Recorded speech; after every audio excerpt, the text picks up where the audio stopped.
मित्रों, आज हम आप सभी के लिए एक बहुत ही सुंदर ज्ञानवर्धक एवं रोचक कहानी लेकर के उपस्थित हुए हैं।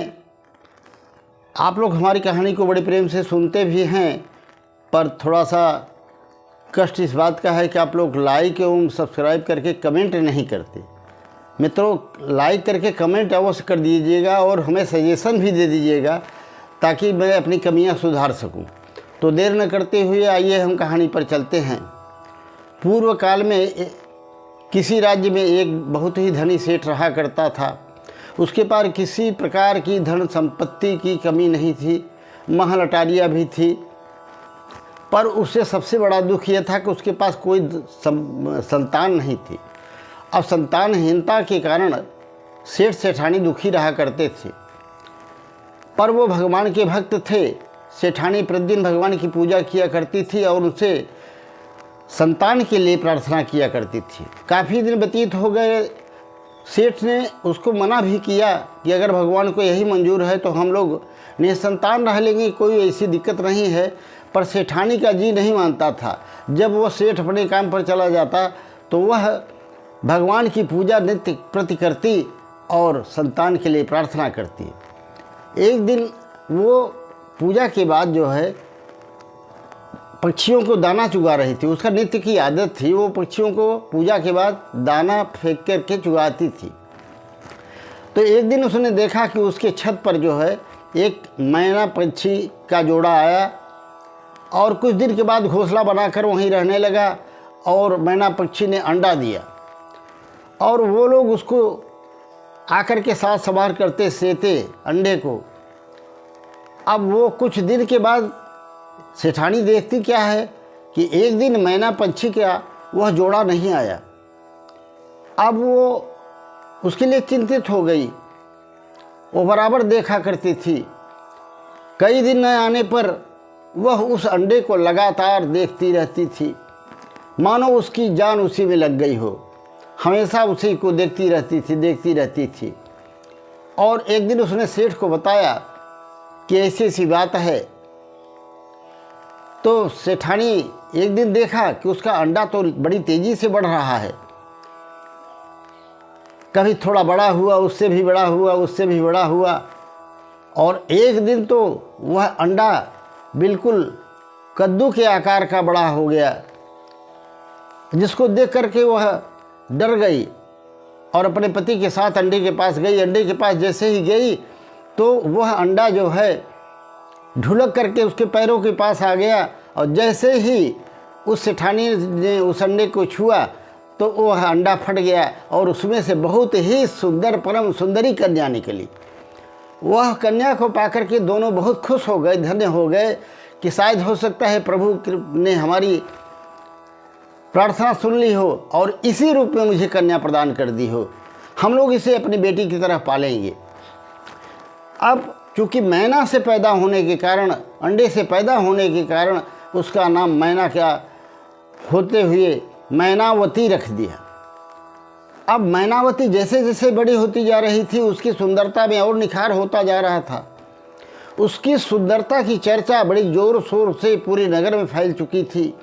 एक बार जो उसे देख लेता वह यही कहता कि इसकी सुंदरता के सामने तो स्वर्ग की अप्सराएं भी फेल हैं। एक बार मैनावती अपने सखियों के साथ मेला देखने गई। वहाँ पर उस नगर के राजा भी आए हुए थे। राजा की नज़र मैनावती पर जैसे ही पड़ी वह अपना सुध बुध खो बैठे और उसे पाने के लिए, शादी करने के लिए व्याकुल हो उठे। राजा ने अपने मंत्री से कहा, इसकी तुरंत जा कर के पता करो किसकी पुत्री है और मैं इससे विवाह करना चाहता हूँ। मंत्री पता लगा करके उसके माता पिता सेठ जी के पास आए और बताए कि राजा आपकी पुत्री से विवाह करना चाहते हैं। दोनों सेठ सेठानी बड़े खुश हो गए और खुशी से नाचने लगे कि मेरा जीवन तो धन्य हो गया, अब राजा मेरी बेटी से शादी करेंगे और यह रानी बन जाएगी। मित्रों, धूमधाम से राजा की मैनावती से शादी हो गई और मैनावती जब दरबार में महल में गई तो सब उसकी सुंदरता की प्रशंसा कर रहे थे और राजा भी इतने उसके दीवाने हो चुके थे प्रेम में कि वो उसी की बात मानते, सलाह मानते और उसके आगे पीछे सदैव घुमा करते थे। राजा के एक रानी और बड़ी भी थी, जो यह देखकर प्रसन्न नहीं थी और उसे जलन हो रही थी कि इसके आने से मेरे मान में कमी आ गई है, मेरा अपमान हो रहा है। इसलिए वह जलन करने लगी मैनावती से। तो उसके मन में आया कि इसका अनिष्ट कैसे किया जाए कि ताकि मेरा मान बढ़ सके।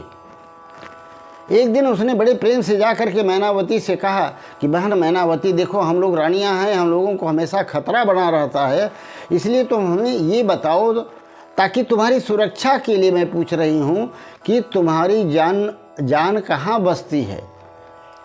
अब वो भोली भाली मैनावती उसने बता दिया कि मेरे घर के आंगन में एक कुआं है, कुएं में एक बक्सा है, बक्से के अंदर एक छोटी सी डिबिया है, डिबिया के अंदर एक मोती की माला है, उसी में मेरी जान बसती है।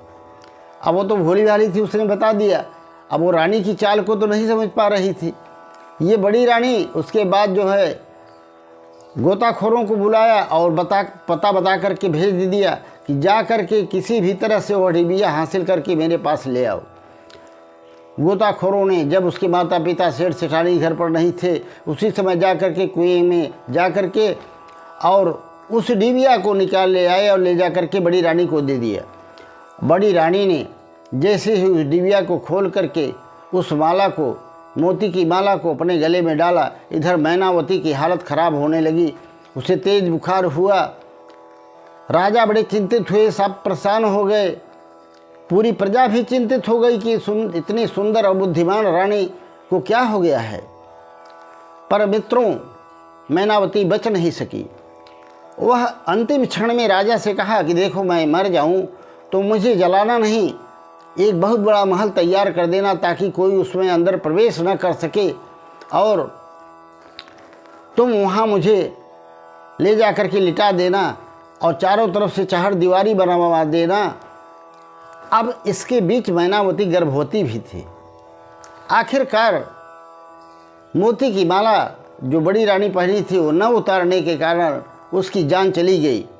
राजा ने वैसा ही किया जैसा मैनावती ने किया था, एक सुंदर महल बनवा दिया और उसके अंदर बढ़िया पलंग लगा करके उसको लिटा दिया, और लिटाने के बाद जो है चारों तरफ से बाउंड्री बनवा दिया, गेट लगा दिया, ताला चाबी अपने पास रख लिया और फिर वापस राजा बड़े दुखी मन से वापस अपने महल चले आए। वो राज नहीं समझते थे। समय बीतता गया। इधर रानी मैनावती दिन भर तो सोती थी और रात में जागती थी, और इसी बीच उसका जो गर्भ का बालक था वह भी पैदा हो गया था। इधर राजा को प्रेरणा हुई एक दिन कि चल कर देखूं कि मैनावती ने ऐसा क्यों कहा था, उस महल के अंदर आखिर क्या बात है, क्यों बनवा करके वहाँ वो रखी है। राजा जाते हैं तो एक देखते हैं एक बालक आता है और दौड़ करके राजा के गोद में बैठ जाता है, और राजा उसको प्यार करने लगते हैं और खिलाने लगते हैं उसको, और तब वह बालक उनकी गोद में सो जाता है। और जब सो जाता है तो वह पुनः मैनावती के पास सुला करके अपने वापस घर चले आते हैं। ये क्रम काफ़ी दिन तक चला, और अंत में एक दिन ऐसा हुआ कि उस राजा जब गए तो उस बालक से पूछा कि बेटा ये बताओ तुम्हें खाना भोजन कौन कराता है। तो उसने कहा मेरी माँ कराती है, वो दिन में सोती है रात में जागती है, और रात में जागती है तो हमको भोजन आदि की व्यवस्था कर देती है, खिलाती पिलाती है, सब कुछ करती है। तब राजा ने कहा कि ऐसा करना बेटा कि अब जब रानी तुम्हारी माँ जगे तो तुम उससे एक प्रश्न पूछना कि तुम दिन में क्यों सोती हो और रात में क्यों जागती हो। तो उस दिन राजा तो चले गए। बालक को जब रात हुई और रानी मैनावती जगी तो उसने उसको भोजन कराने लगी, तो उस बालक ने कहा देखो माता, मुझे भूख नहीं है, मैं खाना नहीं खाऊंगा, मैं तो खाना खा चुका हूँ। बोले अरे तुमको कौन खाना खिला दिया।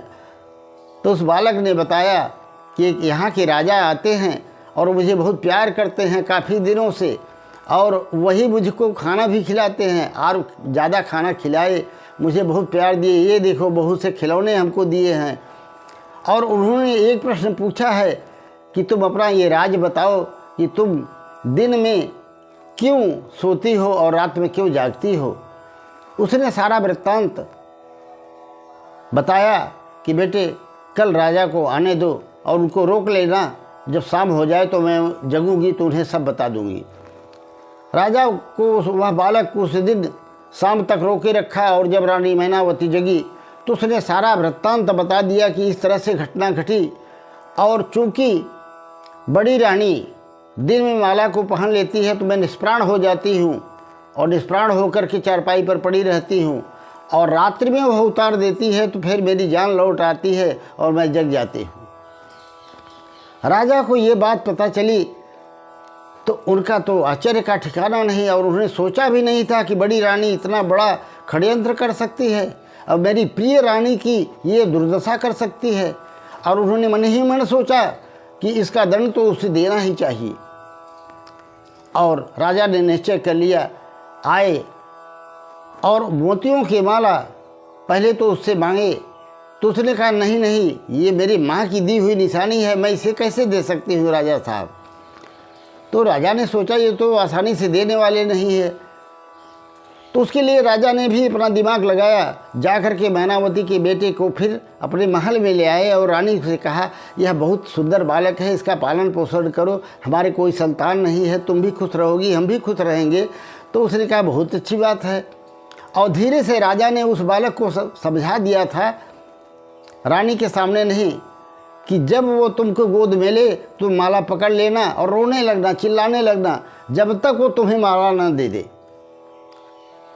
तो रानी बड़ी रानी ने जैसे ही उस बालक को अपने गोद में लिया तो वह बालक माला को पकड़ लिया और पकड़ करके रोने लगा कि मुझे तो यही माला चाहिए, मुझे तो यही माला चाहिए। अब रानी देना नहीं चाहती थी क्योंकि उससे तो सब मालूम था, पर वह बालक रोता रहा, चिल्लाता रहा। पूरे राज्य में इस बात की चर्चा हो गई कि बालक क्यों रो रहा है और एक छोटी सी माला के लिए रानी नहीं दे रही हैं, इतने निष्ठुर हैं।